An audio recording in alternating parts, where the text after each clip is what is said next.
Well, howdy there, Internet people. It's Beau again. So tonight I'm going to tell you a story. It's a story that I heard years ago around a campfire. And I've looked it up since then, trying to find the source material on it. And like many stories like this, you really can't.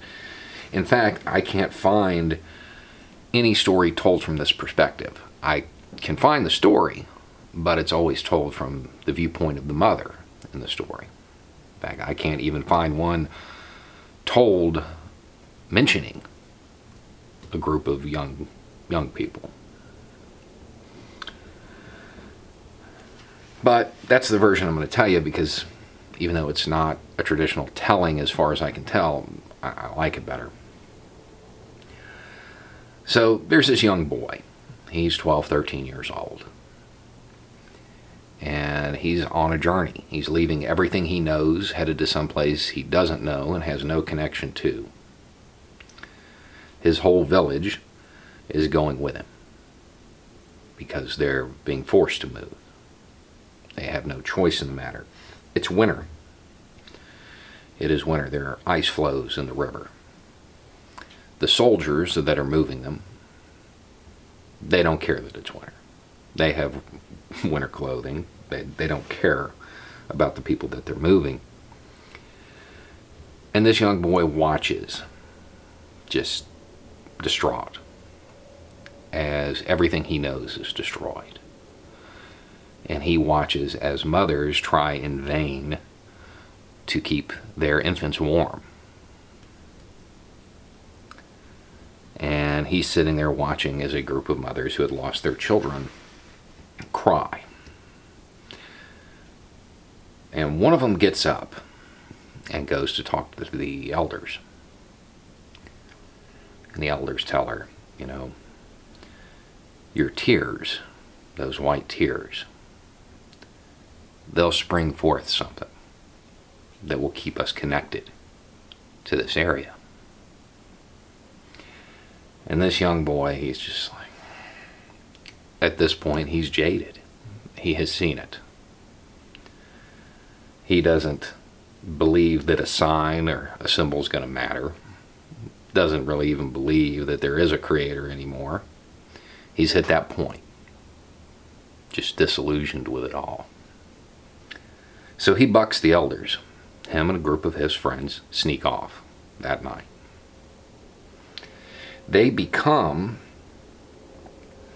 the Cherokee that remain in the southeastern United States. Years later, he's walking along that very same route. And he sees these flowers. They're white and have a gold center. And it is obvious that the white petals are the tears of the mothers. And that gold center is the gold that was the reason they got driven out.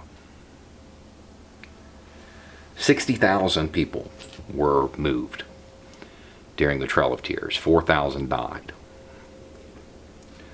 195 years ago yesterday, because I'm getting to this late, Congress brought about the Indian Territory. And that was the building block. It's what let all this happen. The thing is, the Cherokee rose, that flower, it spread all over the southeast. It was an invasive plant. And the dark moments in American history spread the same way.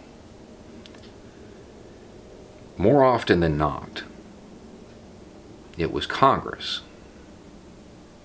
who didn't see what was coming or didn't care. They put the building blocks there, and then the executive branch, well, they used them. Those in Congress were more concerned about lining their own pockets, their party, whatever. More concerned about stuff like that than right or wrong, or even the good of the country. They focused instead on the immediate gains, rather than being the statesmen we often pretend they are. Most of America's dark points are because of stuff like that.